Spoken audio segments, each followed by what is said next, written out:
importante de que ustedes recuerden, ya tenemos un repaso. Vamos a ver en anatomía. Primero, decimos que la obstetricia forense es la ciencia dentro de la medicina legal que se encarga de la aplicación del conocimiento médico sobre todos los temas que tienen que ver con el embarazo y el nacimiento o cualquier situación que impliquen la importancia médico-legal relacionada con el embarazo y el nacimiento de un nuevo ser. En su aplicación podemos dividirlo en el conocimiento médico sobre el embarazo, el aborto y cualquier situación dentro del área penal. Por lo tanto, podemos decir que es la rama de la medicina que tiene por objeto el estudio del ser vital en todas sus etapas del desarrollo, desde el momento del embarazo hasta el nacimiento, pasando también por lo que es la interrupción del embarazo. Por eso que rápidamente vamos a ver esto que ustedes han aprendido en anatomía, lo han vuelto a ver en ginecología o lo van a ver este año algunos, que es la anatomía del aparato genital femenino. Dentro de lo que es la medicina legal, el aparato genital lo dividimos en genitales internos y genitales externos. Los externos son todo el área que está delimitado por los surcos genitocurales, de Venus y el ano.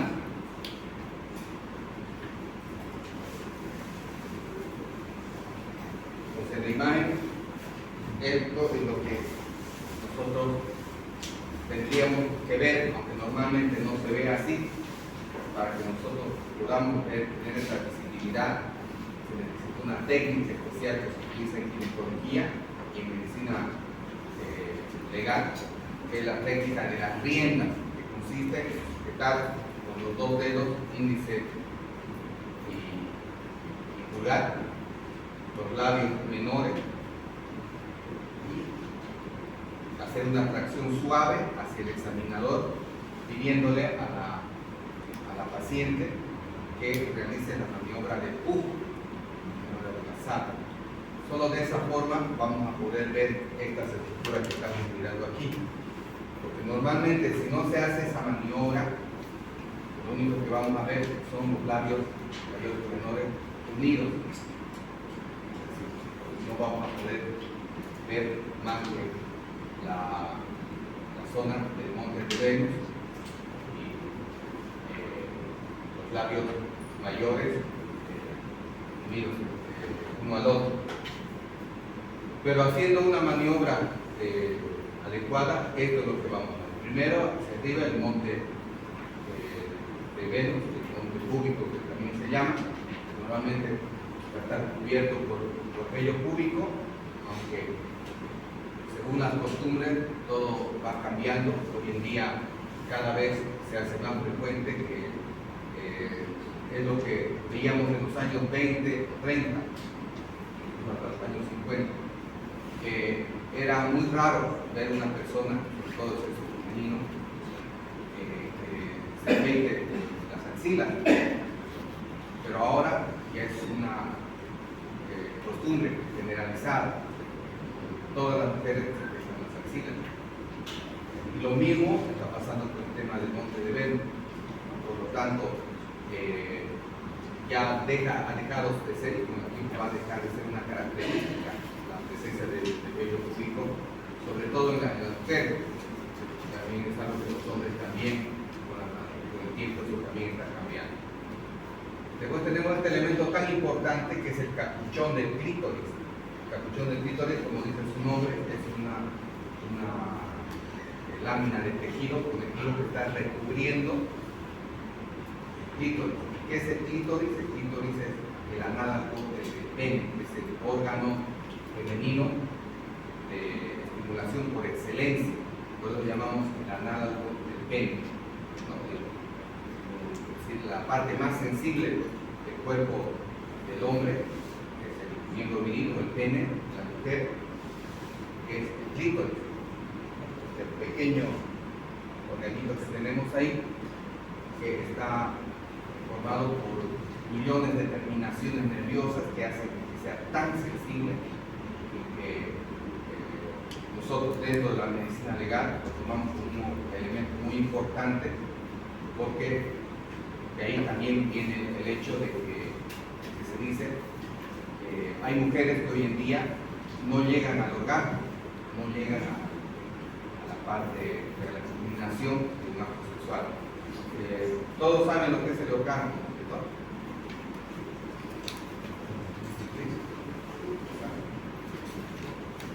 ¿Alguien puede definir lo que es el orgasmo? No tenga miedo, yo sé que sabe. A ver, alguien que levante la mano. Aquí le des destacado.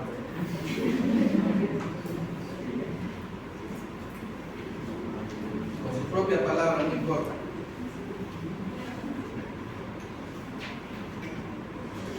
O de verdad no sabe.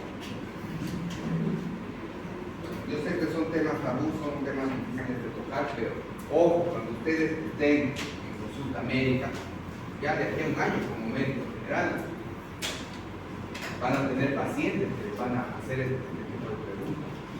Como decir, doctor, ¿por qué yo no llego al orgasmo? Pregunta.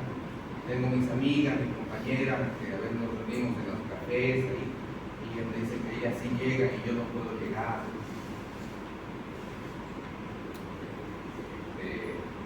Desde ese punto de vista uno tiene que saber. Aquí estamos hablando del tema científico, no hay nada de morbo, si se quiere explicar la sexología. Entonces, para nosotros es muy importante este tema, estos temas jóvenes, porque lo que les había dicho, y estaba en una de las preguntas que les hice en el pretest, decía qué se entiende por abuso sexual. Entonces, habíamos puesto un tema muy importante que diferencia entre lo que es un acto consentido de lo que es un abuso sexual. Entonces, se dice que el principal elemento para saber si ha habido un abuso sexual es la voluntad. Y aquí yo les pregunto, ¿es posible que un esposo abuse sexualmente o viole a su esposa? Sí. ¿Y qué decimos de esos que dicen que bueno, si es mi esposa no puedo violarla porque es mi esposa y yo tengo derecho a tener relaciones con ella, para eso es mi esposa?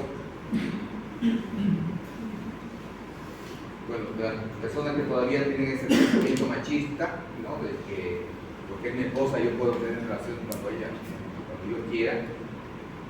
El año pasado nomás han sido 9 maridos han sido sentenciados a 15 años de cárcel por haber llegado, más que todo alegaban borrachitos, con unas copitas de más, que apelan obligado a su esposa a tener relaciones sexuales, y ellas han llegado, los han denunciado y han ido a la cárcel. Han perdido su matrimonio, se han divorciado, todo, pero han hecho prevalecer el tema de la voluntad. Sin embargo, sabemos que hoy en día, diariamente muchas mujeres casadas siguen siendo violadas, porque siguen siendo obligadas a tener relaciones sexuales. ¿Y a qué me refiero obligadas? Y eso tiene que ver justamente con este pequeño órgano. Que hay muchos hombres que no saben que existe ese órgano. No saben que ese es el punto de estimulación más alta que tiene la mujer. Y por lo tanto, piensan que solamente con caricias y con la introducción del pene, la mujer puede llegar al orgasmo. Entonces, ¿qué es el orgasmo? El orgasmo es el punto, el cenit, el punto de culminación del placer sexual. Por eso, cuando se produce el inicio de la relación sexual, esto haciendo una curva de lo que es las terminaciones nerviosas, comienza primero con suspiros, con una sensación placentera que va subiendo, hasta que llega al momento explosivo, al clímax. En ese momento del clímax, eso se manifiesta cuando dentro del interior del canal vaginal, donde están las glándulas de Bartolino, se secreta una sustancia viscosa, abundante, que muchas mujeres, muchas personas que no conocen la anatomía lo confunden con la orina, piensan como que si hubieran funcionado, si hubieran orinado, pero en realidad es la explosión del orgasmo que se da justamente en este momento. Cuando llega al clímax, ese clímax se mantiene durante unos minutos y luego lleva a la etapa de descenso. Pero esta etapa de meseta se mantiene sobre todo cuando se ha llegado a estimular este órgano. Entonces, por eso se puede entender que hay muchas mujeres que en su vida no han tenido orgasmo. Hay mujeres que tenemos pacientes nosotros en ginecología, en medicina legal, que nos dicen que nunca en su vida no han conocido, no saben lo que es el orgasmo. ¿Por qué? Porque llegan solamente hasta esta etapa y de ahí el hombre eyacula, se va. Nunca llegan a conocer. Y eso se da porque el hombre normalmente es como dicen, el hombre puede llegar rápidamente al orgasmo en 2 o 3 minutos, hasta 5 minutos, mientras que la mujer para llegar al orgasmo necesita entre 5 y 15 minutos. Por lo tanto, todo parte primero desde las caricias, la estimulación, el oído, las palabras dulces, no es como el hombre decía, incluso había unos memes que decían de la mujer.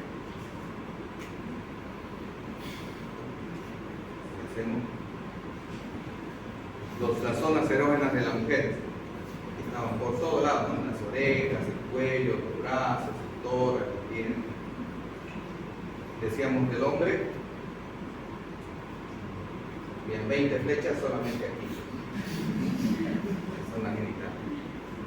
Y eso es cierto, ¿no? El hombre es muy pocos los hombres que logran tener una estimulación con caricia, por decir, en el cuello, en el tórax. Más que todo, el placer del hombre está concentrado en la zona fálica, en la del miembro viril, del pene, mientras que la mujer, desde el oído, desde escuchar palabras dulces, desde hablar, decirle cosas bonitas, desde ahí comienza el tema de la estimulación, comienza esta etapa de su vida. Entonces, un hombre que llega directamente le dice, ya que una vez meterte a la cama y querer tener relaciones, prácticamente estaría entrando en lo que es el atropellamiento de la voluntad. Porque la mujer, aún siendo su esposa, va a tener relaciones, pero no va a llegar al orgasmo. Es más, se ha comprobado que menos del 50% de las mujeres, cuando tienen relaciones íntimas, llegan al orgasmo. El 40% llegan al orgasmo. El 60% solamente llegan a esta parte, el hombre eyacula, ahí se acabó. Y todo parte, como decía, del conocimiento que se tenga en la parasexualidad. Entonces, un hombre que conoce, que la quiere, su pareja, que quiere tener una relación sexual placentera y sobre todo no atropellar sus derechos de la mujer, sus derechos reproductivos, y sus derechos también de llegar a una satisfacción sexual, son los derechos sexuales que se llaman, tendría que conocer esto. Entonces, ¿cómo tendría que darse esa situación? Comenzando por caricias, por besos, palabras dulces. Sabemos que el oído y la parte psicológica en la mujer influye mucho. Fíjense ustedes que un hombre puede tener relaciones, puede llegar al orgasmo con una banda sonando a su lado. Y se excita y puede llegar a eyacular sin problema. Mientras que la mujer necesita silencio total. Entonces hay muchas mujeres que ni siquiera les gusta estar con luz encendida, que se apague, que todo esté oscuro. Y si hay alguien, algún niño que está llorando, si es su hijo cerca de las casas, hay algo de bulla, de ruido, ahí se acabó todo, no quiere saber nada. ¿Por qué? Porque este órgano se seca. En el momento en que la mujer está entrando dentro de lo que es la excitación sexual, las glándulas de Bartolino comienzan a secretar ese líquido lubricante. Ese líquido lubricante, como dice su nombre, lubrica, es decir, alivia la fricción que puede haber en la ejecución del pene. Entonces van preparando al órgano genital de la mujer para la penetración. Por lo tanto, una mujer, dentro de lo que nosotros decimos que es la medicina legal, una mujer que no esté estimulada para el acto sexual, es decir, que esté seca y que sea introducida, ¿no? El pene se introduzca en la cavidad vaginal, eso estaría equivaliendo a una violación. ¿Por qué? Porque el hombre, sin preguntarle, simplemente porque la acarició, piensa que ya está lista y la penetra. Entonces, por el mismo tema incluso de salud, eso es nocivo para la salud de la mujer. ¿Por qué? Por eso se da el tema de los hongos, las infecciones vaginales. Porque cuando se da una penetración sin lubricación, lo que resulta es un roce y una fricción extrema en la cavidad, en el canal vaginal. Y cuando se da la fricción extrema en las paredes del canal vaginal, aparecen unos puntitos rojos, que es la característica de una fricción. Cuando estamos jugando básquet o jugando en una cancha de fútbol, cáiganse de rodilla, se raspa la rodilla y aparecen puntitos rojos, que son soluciones de continuidad que va a tocar una infección. Lo mismo le pasa a una mujer que ha sido penetrada sin estar preparada. Va a producir dolor, le va a producir incomodidad, lejos de producirle lo que es el propósito, que es producirle placer. Porque así como a los hombres, cuando tenemos relaciones sexuales, nuestro fin es tener placer, para las mujeres también. Pero el tema del machismo y el egoísmo hace que el hombre no conozca esta situación. Entonces, ¿qué es lo que nos decían nuestros profesores en Buenos Aires? Nos decían que todo hombre, antes de penetrar a la mujer, debería cerciorarse que ella está preparada para la penetración. ¿Y cómo sabe que está preparada? Simplemente palpando su región genital y ver si está haciéndolo en términos un poco criollos, ver si está mojada, si está húmeda la región genital. Si está seca, jamás debería penetrar. Si la penetra estando en estado de sequedad, eso equivaldría a una violación. ¿Cómo se va a llegar a ese camino de estimulación hasta llegar a la lubricación y después al orgasmo? Mediante, ya le decía primero las palabras dulces, porque después le decía psicológicamente a la mujer se lo prepara. Después cosas bonitas, preparándola psicológicamente para el acto, y después mediante caricia, y después con la estimulación, ya sea con la mano o por último con el miembro viril o el pene de este órgano, que muchos hombres, como decía, no lo conocen. Pero ¿cómo les podemos obligar a que los hombres lo conozcan si incluso muchas mujeres no lo conocen? Cuando muchas mujeres llegan al consultorio, nosotros le preguntamos, ¿conoce su cuerpo? ¿Sabe lo que es el clítoris? ¿Qué es eso? No saben. No, es la primera vez que están escuchando esa palabra. Con el conocimiento de su cuerpo, una mujer puede llegar a tener una vida satisfactoria. Pero por eso se habla aquí de la parte de la anatomía, porque nos ayuda a establecer el proceso normal que debería tener una relación sexual voluntaria. Porque la relación sexual involuntaria es la violación, es el abuso sexual. Bueno, entonces, comenzando por ese órgano tan importante que es el clítoris, nos vamos a otros órganos, otros elementos que son los labios mayores, que normalmente por dentro están cubiertos por un tejido conjuntivo, por fuera están cubiertos por el vello púbico también. Tenemos los labios menores o ninfas que se llaman. Los labios menores pueden tener diferentes características, después vamos a ver varias fotografías. En algunas mujeres son redundantes, son grandes, incluso pueden llegar a sobresalir de los labios mayores, y en algunas son muy pequeñitos. Para nosotros es importante conocer la anatomía de los labios menores porque son los elementos que nos van a permitir hacer la tracción para poder ver el canal vaginal y el hilo. Después tenemos la horquilla vaginal, tenemos la región anal, y lo más importante que para nosotros va a ser la membrana himeneal o el himen,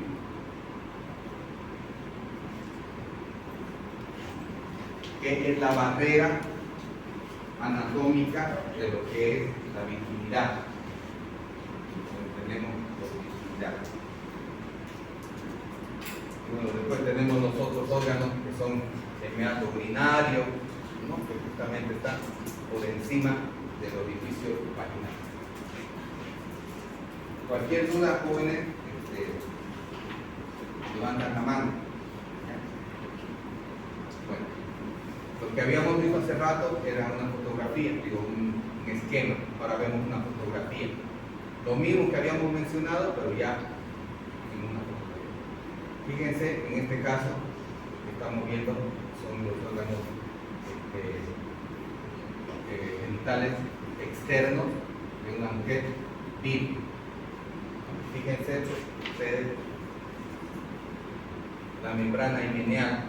Decimos que es virgen porque no tiene desgarro, ni hacia arriba, ni hacia abajo, ni hacia los costados. Y nuevamente vemos los elementos que habíamos mencionado, sobre todo el clítoris con su capuchón. Normalmente cuando la mujer no está en estado de excitación, por eso decimos que hay tanto parecido, tanta analogía al pene, porque normalmente cuando la mujer no está en estado de excitación, el clítoris está cubierto por su capuchón, igual que el hombre, el pene está cubierto por el prepucio, igual que la mujer. En este caso están los labios mayores, los labios menores entreabiertos, tenemos el orificio de la uretra y tenemos el canal vaginal. Esta horquilla vaginal después la vamos a nombrar varias veces. Para nosotros es muy importante porque para nosotros es uno de los signos que nos permiten ver si una mujer ha tenido relaciones sexuales consentidas o no consentidas. Incluso estamos hablando de mujeres que ya no eran virgen. También antes se decía eso, que solamente una mujer virgen podía ser violada. Conocimiento totalmente arcaico. En realidad, cualquier mujer, hasta una mujer que haya tenido 10 hijos, puede ser violada. Y el tema de la violación tiene que ver con la voluntad.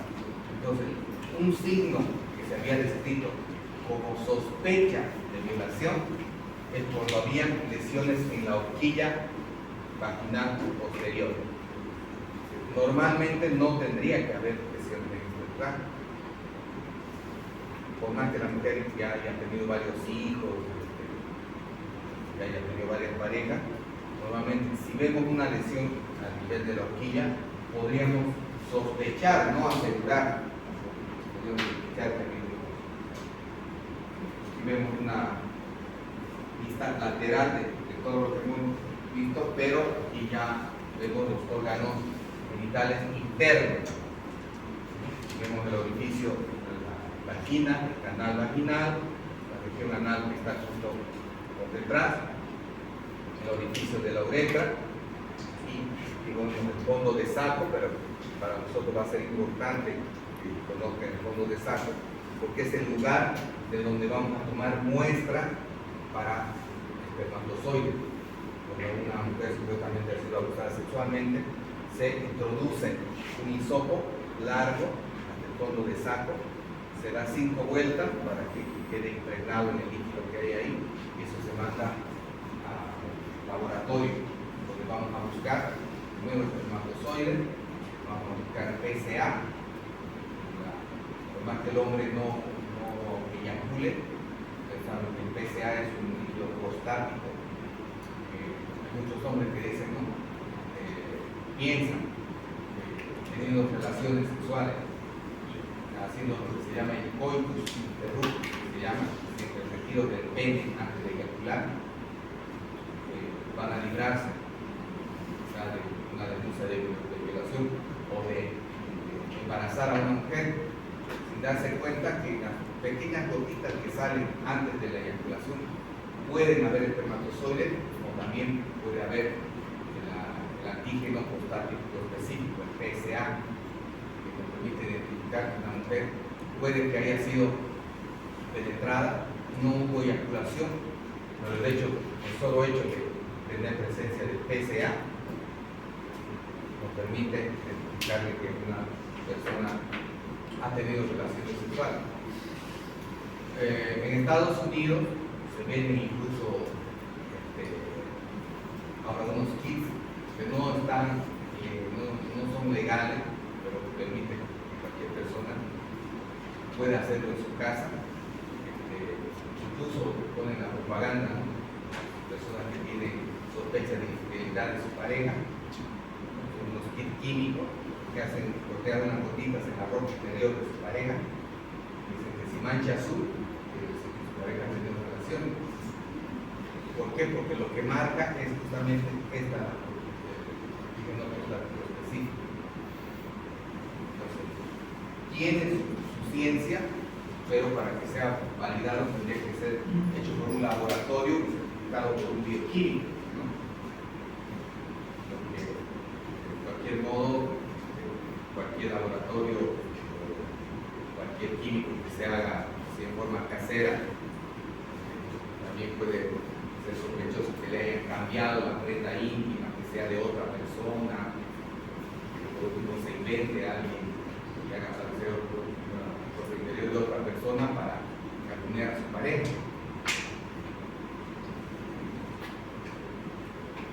Entonces, para nosotros fue muy importante conocer este sitio tan importante que es el fondo de Saco. Y aquí tenemos la cavidad uterina, con los ovarios y las trompas.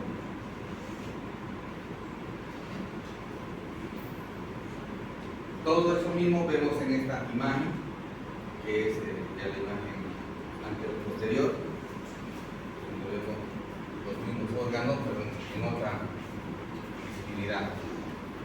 Donde vemos que es el canal vaginal, vemos el útero, sus trompas.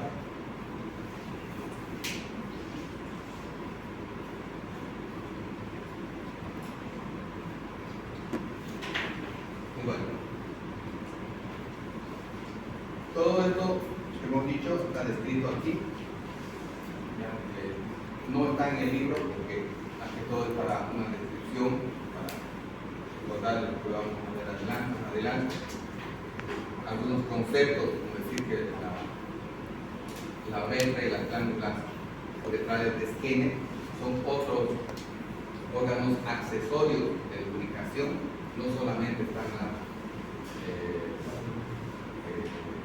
las glándulas de Bartolino, las que lubrican la mujer en el acto sexual, también están las glándulas parauretrales de Skene, que las más importantes son las glándulas de Bartolino. Incluso esas glándulas nos dan lugar a una patología, a la bartolinitis, que todos los quistes de Bartolino se llaman. Simplemente son la obstrucción de la salida de la glándula de Bartolino, que se obstruye por algún cuerpo extraño, por alguna infección, y hace que aumente de volumen, lo cual es un problema muy doloroso para la mujer. Pero eso no tiene que ver nada con el tema de que sea un abuso sexual, ni nada por el estilo. Simplemente es una obstrucción de una glándula. Y este elemento hemos importantes es el himen. Habíamos hecho esta pregunta, ¿recuerdan? En el examen, en el primer examen, tenemos la definición como una delgada membrana localizada en la abertura de la vagina que actúa como protector de esta en la niñez y en la adolescencia. Generalmente en la pubertad ya se halla semiperforada para permitir el paso de la sangre menstrual. Y es aquí donde también podemos definir los tipos de hímenes que van a ver. Normalmente hay 3 tipos de hímenes, los más comunes en la anatomía en todo el mundo, que es el himen anular. Se llama anular porque tiene una forma de anillo. El semilunar, que tiene una forma de una semiluna, y el bilabiado,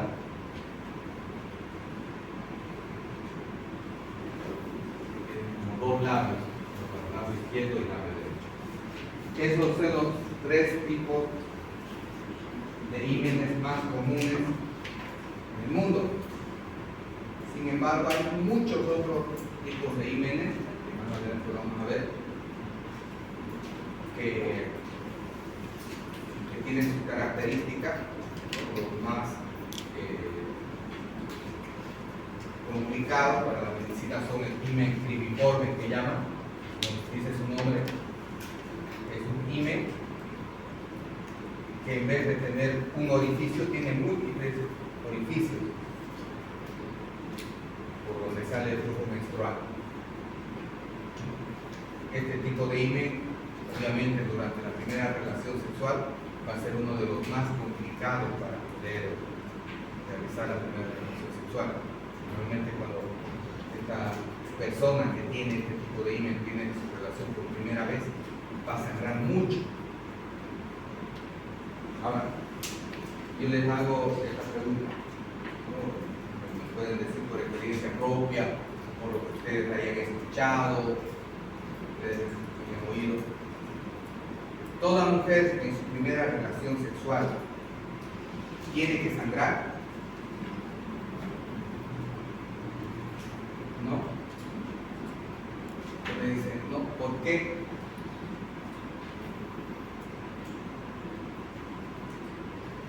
¿Me puede explicar por qué no va a sangrar una mujer o por qué sí va a sangrar?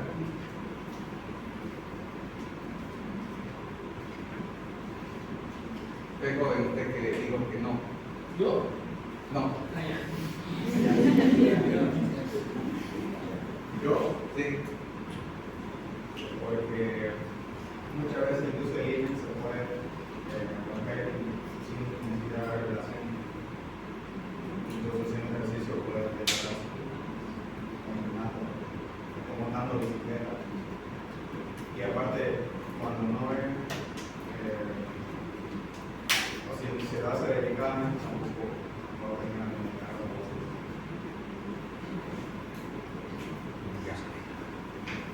Ahí, digamos, está bien, ¿no? Yo le agradezco a su compañero por expresar su opinión, también, pero ahí nomás vemos que hay varios conceptos todavía que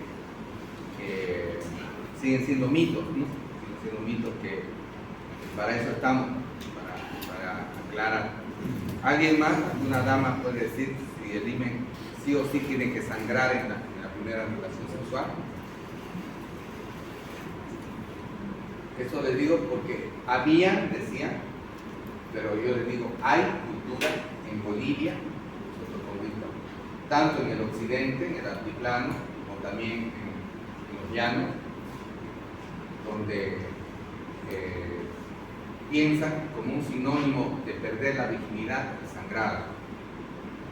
Y ven que cuando la mujer, en la primera noche de boda, se supone que tiene que perder la virginidad, no sangra, el novio tiene el derecho de botarla de la casa, de romper el matrimonio, acusándola de mentirosa, que mintió, ella ya no era virgen, por eso no sangró.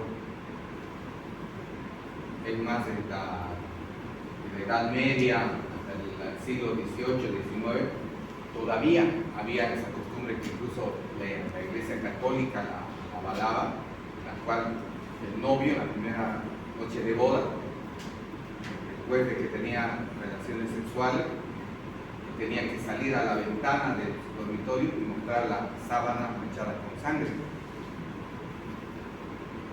Tenía que mostrársela al cura, al sacerdote, como señal de que su novia, su actual esposa, era pura. Si no mostraba la mancha de sangre, significaba que la mujer no era pura, que había mentido. Entonces, ¿qué dice usted? ¿Cómo puede explicar esto? ¿Usted piensa que la mujer sí o sí tiene que sangrar en la primera relación? No. Pero sí, en la cultura escuché que incluso en otros países es verdad. En Asia, en esos países de Asia, bueno, aquí en Bolivia también se escucha. Pero en este caso, una primera relación no necesariamente tiene que sangrar. Como ya explicó mi compañero, se puede producir un desgarre, ya sea haciendo ejercicio o también manejando bicicleta. Así que lo normal es que no sangre, o si es que hay sin consentimiento, ahí sí puede sangrar.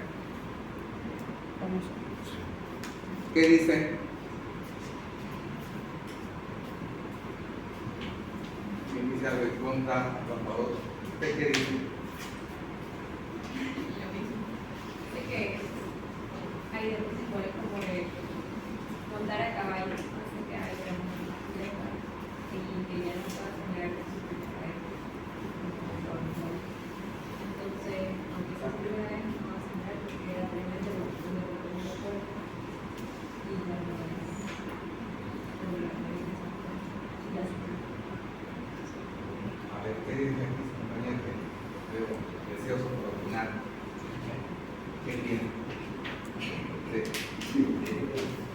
Sí, he leído, por ejemplo, yo vi un caso de una chica que llegó con sangrado y pensaba a su madre que le habían hecho algo ilícito en el colegio, pero en realidad fue que sus compañeritas la habían empujado y se cayó al piso y ella sangró la parte íntima y era por el desgano del pino. Entonces, como creo que como el compañeros puede ser por actividad de truca, puede ser por ejercicio, puede ser por muchos factores y en cuales en la relación sexual puede y a la vez no puede sangrar es lo normal. Ahí va a ver, quiero escuchar la opinión de otra dama, a ver. Señorita Oropesa, ¿qué piensa?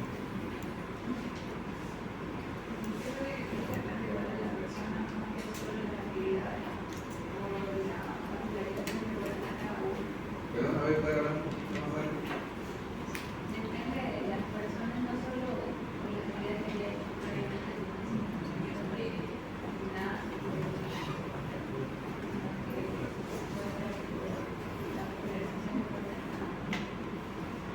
Miren, cómo es importante, basándonos en temas médicos. Nosotros estamos haciendo ciencia, jóvenes. Por eso les decía que cuando nosotros nos basamos en la ciencia, todos los eventos van a caer como un dominó. Así vamos a llegar a la verdad. Y él, que ha tocado, señorita Oropesa, el tema más importante, que es la vascularización. Por eso es que aquí vamos a derribar varios mitos. Para comenzar vamos a derribar el mito del caballo, de la bicicleta, de todo eso.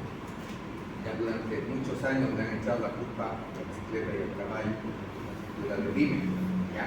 Pero desde ahora es importante que ustedes sepan que la única forma de que, y eso está escrito ya en estudios científicos por el profesor, se llama el profesor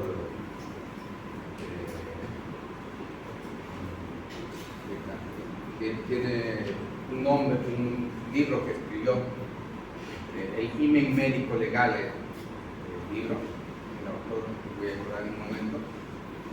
él habla de que la única forma de que el himen pueda destruirse o romperse en una actividad accidental sería si la persona, la mujer o la niña cae a horcajadas en un elemento con forma fálica. ¿Eso qué quiere decir? Que ahí se nos cae totalmente el mito de la bicicleta, del caballo, del sub y baja. Porque ¿qué quiere decir con este concepto que nos da el profesor Cuitco? Les voy a leer el libro, profesor Cuitco.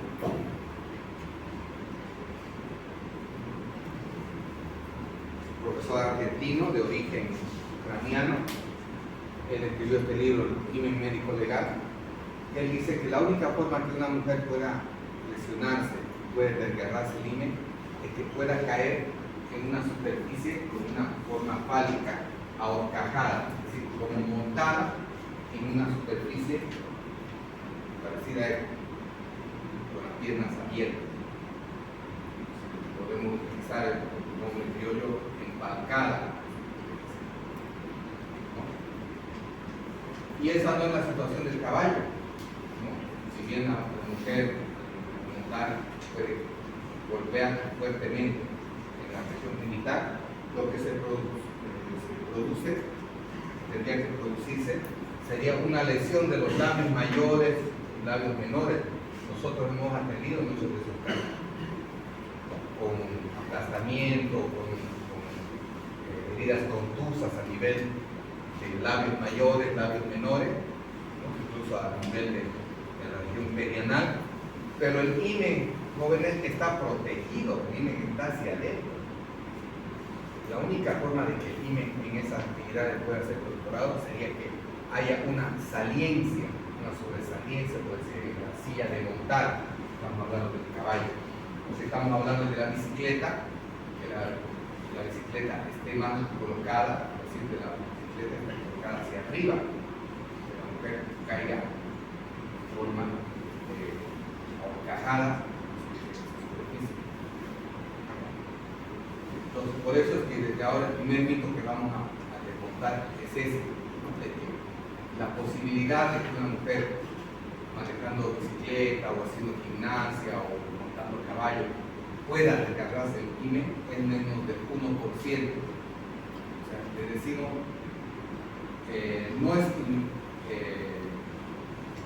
no es imposible, porque en medicina nada es imposible, porque no es una ciencia exacta, decimos la medicina, pero la posibilidad es menos del 1%. Pero aquí venimos a tocar el elemento de lo que decía López, que es el tema de la vascularización. Y ahí nos vamos al conocimiento anatómico. El himen es una membrana del tejido conectivo. Aquí tenemos el piso de la uretra, aquí tenemos el clítoris, y todo esto es tejido conectivo. Todo esto es tejido conectivo. El tejido conectivo normalmente en esta región está poco vascularizado. ¿Qué quiere decir? Que hay unos vasitos sanguíneos que están recorriendo en algunos lugares.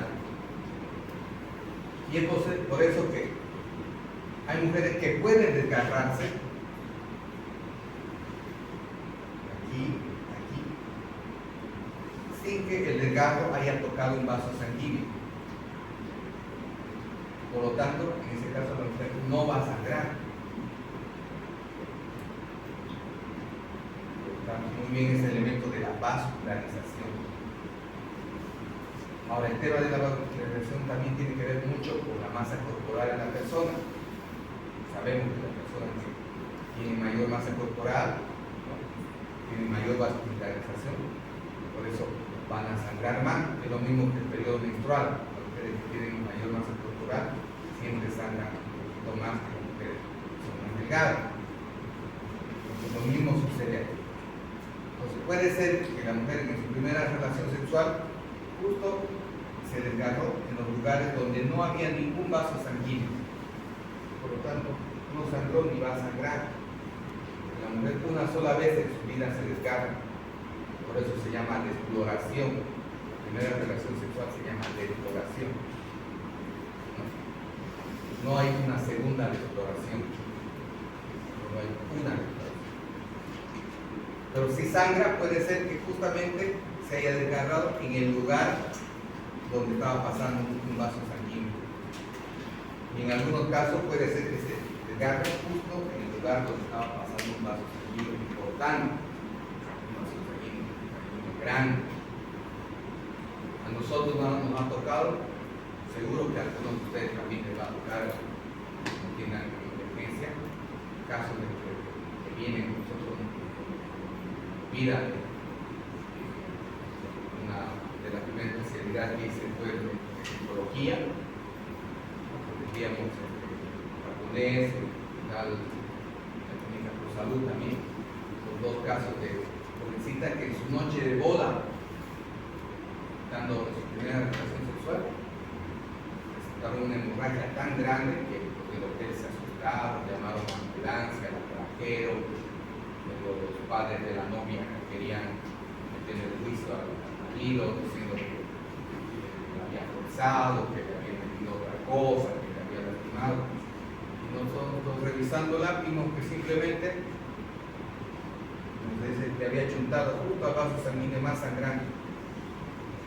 Le había dado ahí. Claro, se sacó bastante, se asustaron todos, pero eso solucionó simplemente haciendo un puntito, punto de sutura, o a veces simplemente haciendo la compresión durante 3 minutos con una gasa, presionando en ese lugar, y después de sangrar espontáneamente. Son vasos pequeños, posiblemente por la fricción que puede experimentar, puedan sangrar. Entonces, esa es la razón por la que no todas las mujeres van a sangrar, pero no hay una estadística que nos diga el 50% sangra y el 50% no. No hay una estadística, porque eso es algo muy variable, incluso dependiendo de una región a otra región, dependiendo de las costumbres de un país a otro país. Y tiene que ver el sagrado con la organización. Por lo tanto, desde ahora ya sabemos, jóvenes, que si vemos una mujer que ha tenido su primera relación sexual y no ha sangrado, nadie nunca tiene por qué acusar si era virgen o no era virgen. Debe ser que haya sido virgen, que nunca haya tenido relaciones, no va a sangrar porque no atravesó el desgarro de los vasos sanguíneos.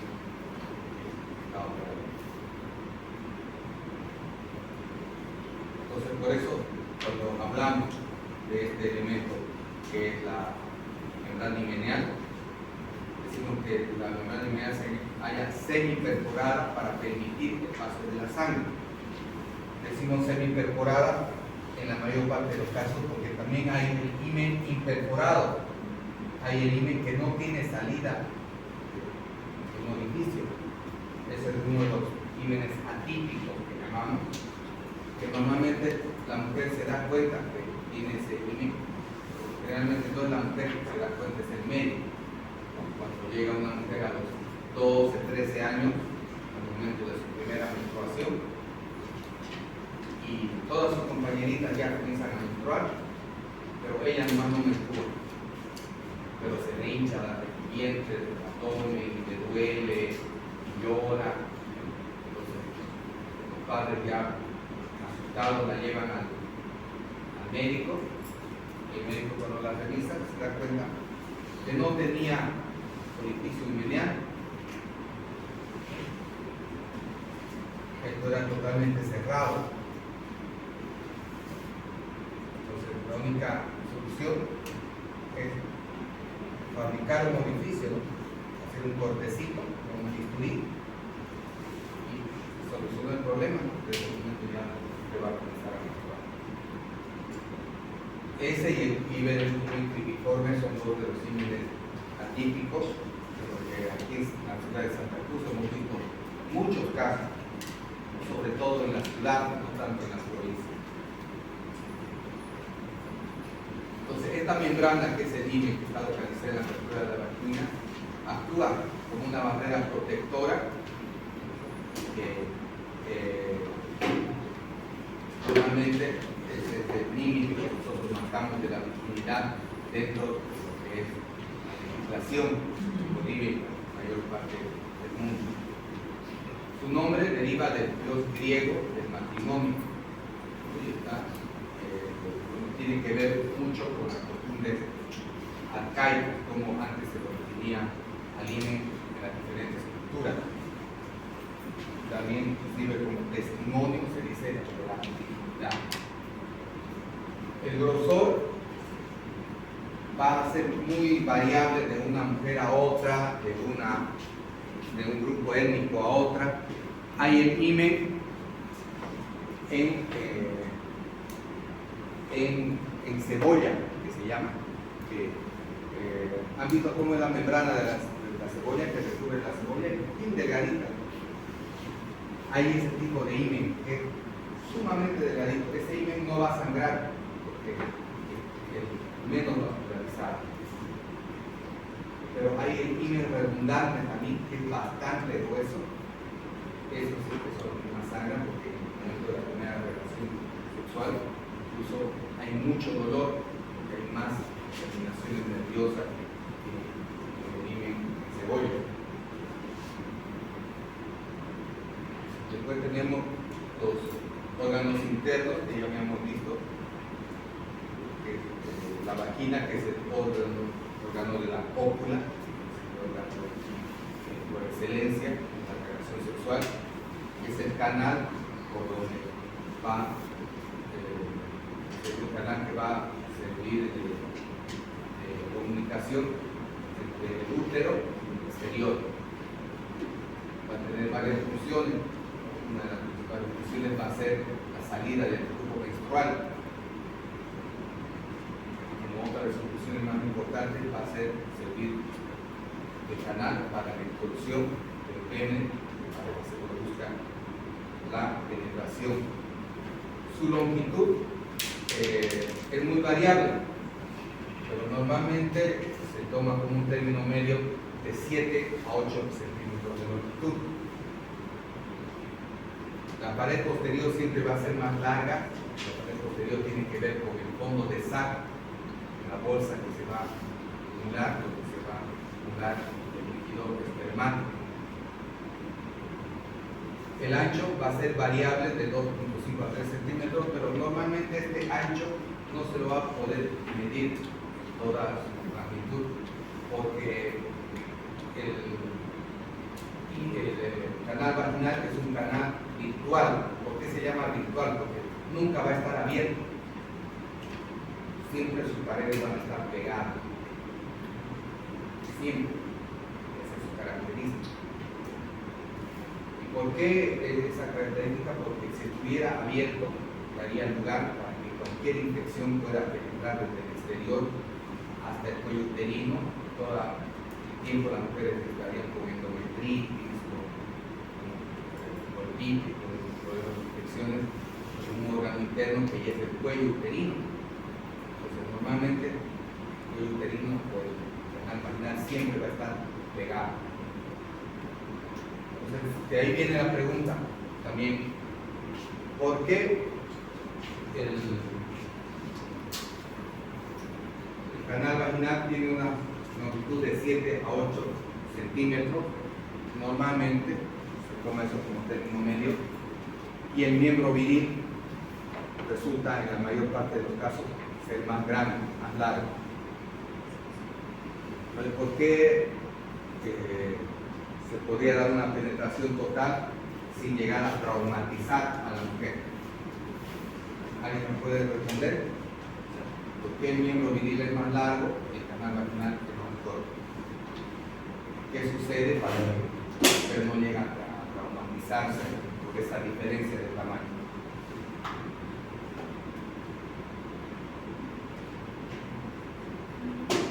¿Sí? Porque el canal vaginal puede dilatarse más. Exactamente. es el asa. No hay ningún hueso, ningún tejido duro ahí que pueda contener. Por lo tanto, el cuello uterino se puede desplazar hacia atrás,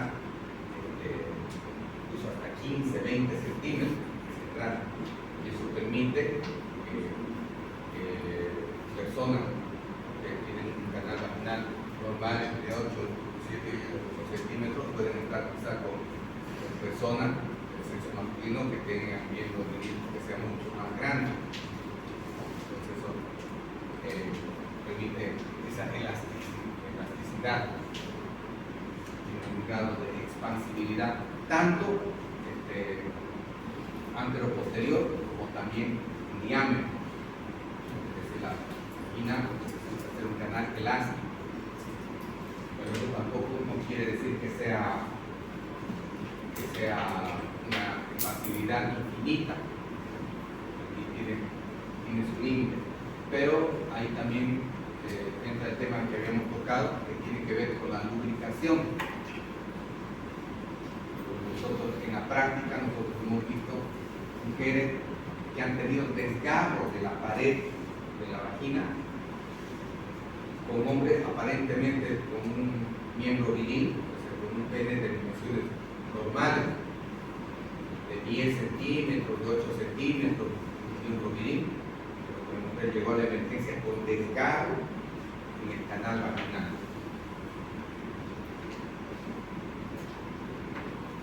El desgarro estaba aquí, en el canal hacia adentro, pero así, en cuña. ¿A qué se debe eso? ¿Alguien me puede decir? ¿Por qué se puede desgarrar el canal vaginal? Y ya no estamos hablando de una mujer virgen, estamos hablando de una mujer que ya incluso puede haber tenido hijos. ¿Por qué se puede desgarrar? Falta de lubricación, ¿sí? Exactamente. El primer elemento, falta de lubricación. Cuando hablamos de falta de lubricación, ¿de qué estamos hablando?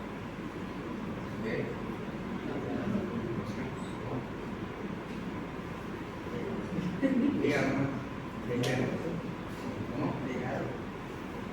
Desgarro. Pero ¿por qué puede ser eso? Por un acto sexual forzado. La mujer no lubrica, no tenía ganas, no tenía el ánimo de tener relaciones sexuales. Estaba tan seca en el momento en que se produjo la penetración, por más que el hombre no tenía un miembro importante, no era grande, llegó a desgarrarla por el estado de sequedad. Todos estos temas estamos viendo jóvenes, ustedes los van a ver en las consultas, en los médicos, en emergencias, todo el tiempo. Sobre todo en estas épocas que están llegando ahora en carnaval, cualquier cantidad de casos. Llueven los casos de agresiones sexuales, o en algunos casos no son agresiones sexuales con violencia, es lo que les dije, que aprovechándose muchos hombres de las amigas o compañeras de comparsa están bajo el título de bebidas alcohólicas.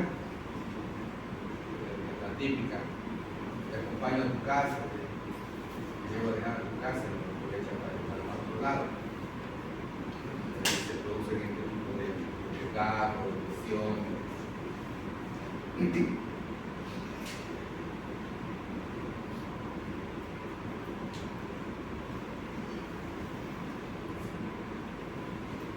El útero, finalmente vemos que es este órgano que va a contener al órgano, digo, al producto de la relación sexual, de la copulación, que es el feto.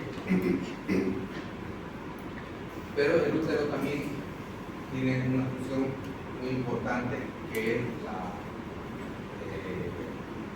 que porta al endometrio. El endometrio es esa pared interna del útero que se va a desprender y se va en la etapa de clivaje, se va a desprender depender, va a producir el ciclo menstrual, o sea, el periodo menstrual que llamamos la menstruación.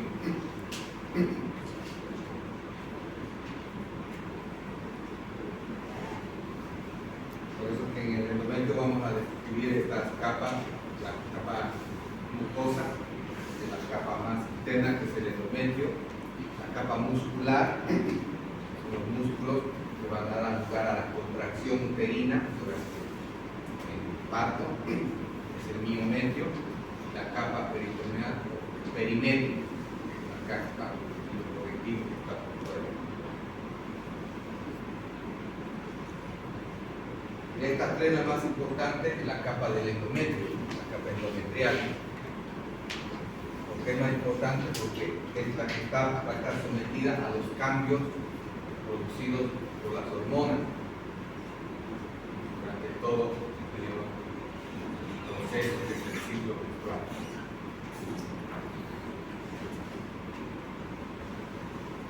El miometrio normalmente va a estar formado por este tejido, mio significa músculo, está formado por tejido muscular que va a tener una tonicidad normal, que después se va a aumentar esa tonicidad en el momento que esté en su periodo menstrual.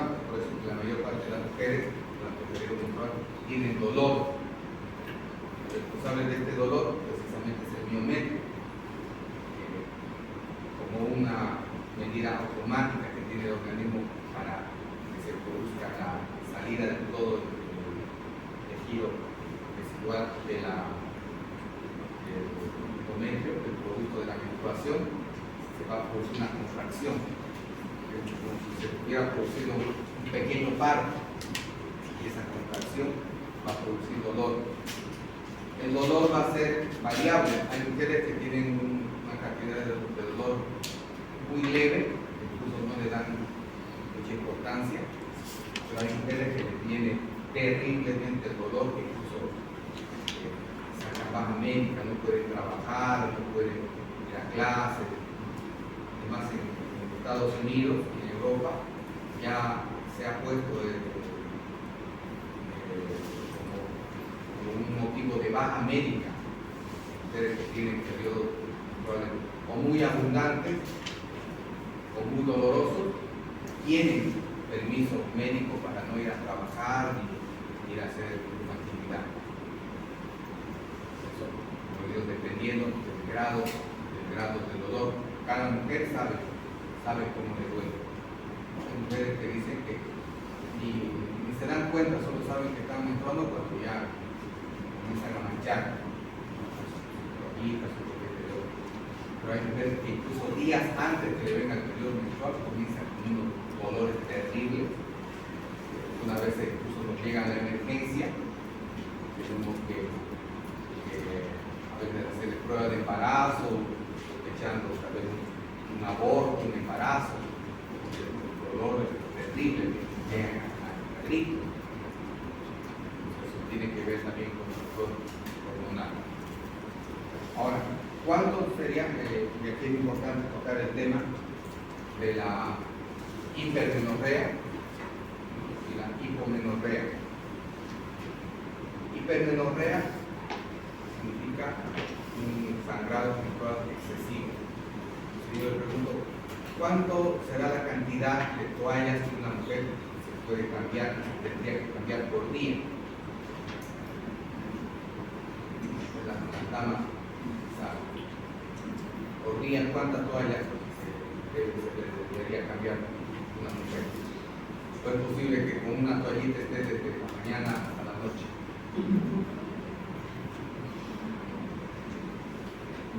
Entonces, ¿cuántas toallas será lo normal?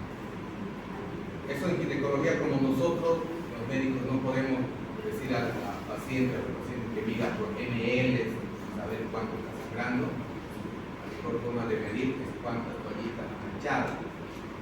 Entonces, ¿cuánto será lo normal?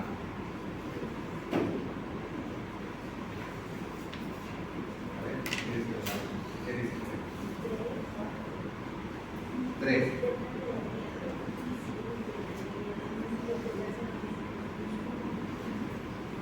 ¿Qué dice?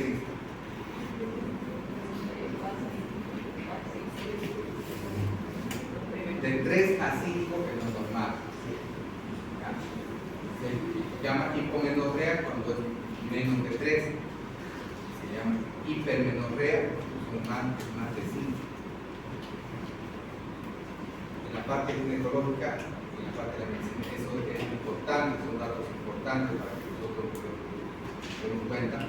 La mujer está sangrando mucho, está sangrando más de 5 toallas al día, puede entrar en un proceso de anemia, está perdiendo mucha sangre, y puede ser que ese sangrado excesivo se deba a algún problema hormonal, algún problema de los ovarios, ¿no? Hay que hacer pruebas de laboratorio para ver si están sus hormonas. Y cuando es menos de 3, cuando es 2, cuando es 1, se llama hipomenorrea, también está sangrando muy poquito. Igual puede haber alguna alteración. Esto también se mide en la cantidad de jóvenes de días. ¿Cuánto es lo normal que debe durar el periodo de una mujer? Un día. Lo mínimo 3. Lo máximo 7. Exactamente, entre 3 y 7 días es lo normal. Claro que va a variar mucho, ¿no? Normalmente en algunas mujeres el primer día les viene unas gotitas, el segundo día aumenta más, el tercer día más, y ya los últimos días igual ya se produce el sangrado en borra de café, que se llama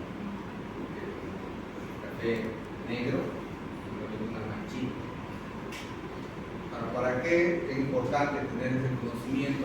Porque muchas mujeres confunden el sangrado menstrual, porque los padres pueden confundir el sangrado menstrual con otra situación. Por ejemplo, hay muchas mujeres que dicen no me vino mi periodo, entonces con 2 o 3 días de retraso se asustan. Piensan, ¿por qué no me vino mi periodo? Ya comienzan a pensar otra cosa. Pero al 4 o 5 días de retraso les viene. Pero les vienen solo unas gotitas, pero dicen, bueno, ya me vino, ya estoy tranquila. Me vino forma normal, pero me vino. Entonces ahí nos damos cuenta que no era un periodo menstrual, sino posiblemente era el signo de la anidación. Puede ser que la mujer sí esté embarazada, que justamente se esté dando la anidación. ¿Qué se llama ese signo? Claro, en el momento de la implantación, pero tiene un nombre, signo de Long-Evans. Se está implantando, es decir, la mujer, ustedes saben, ¿no es cierto?, que el embarazo se produce en la trompa. Una vez que el espermatozoide y el óvulo se unen en la trompa, viajan juntos ya, formando un feto, y se produce la anidación en el útero. Y en el momento que se está dando la anidación, se perfora el útero, y ahí puede ser que se produzca un pequeño sangrado. Y ese sangrado muchas mujeres lo confunden con un periodo menstrual. Y dicen, ay, ya me vino mi periodo, estoy tranquila. Cuando se hacen la ecografía, a las 4 semanas, ya ven que es un periodo compacto. Sí, pero sin saber cómo es. Long-Evans. Entonces, es por eso que nosotros tenemos que saber cuánto dura un periodo menstrual, cuando es una hipo, cuando es una hipo. Porque normalmente ese signo de Long-Evans va a durar un día, porque la implantación es solo un día, y en el momento que se implanta al día siguiente, la mujer dice, me vino mi periodo, pero me vino un solo día. ¿Cuál me vino? Y estoy tranquila. Pero pues bueno. Por eso es bueno saber esos límites en cuanto a las toallitas que se cambian a mujer cada día y en cuanto a los días que va a durar el periodo. Las trompas, bueno, esto tiene que ver ya más con la parte ginecológica y endocrinológica, que son las vías por las cuales se va a transportar los espermatozoides hasta llegar al óvulo para la fecundación. La oclusión de las trompas produce la infertilidad, una de las principales causas de que una mujer no pueda tener hijos, es que las trompas estén obstruidas. Pueden estar obstruidas por la presencia de quistes, por la presencia de una cirugía anterior. Muchas mujeres que han sido operadas, por ejemplo, de una apendicitis, después presentan oclusión de trompa porque como el lugar del apéndice está muy paralelo a la trompa, se produce una fibrosis o adherencias en ese lugar que va a dar lugar a que la trompa esté obstruida y no permita el paso de los espermatozoides que se absorben. Pero felizmente Dios, que es tan sabio, nos ha hecho con órganos dobles, ¿no? Ustedes sabían que la mayor parte de las mujeres prácticamente es un óvulo que funciona más que el otro. Por decir, si tiene 5 hijos, es posible que de los 5, 4 se hayan producido en el ovario derecho, la fecundación, y solo uno en el izquierdo. Puede ser que los 5 hayan sido solamente en el derecho y en el izquierdo, ¿no?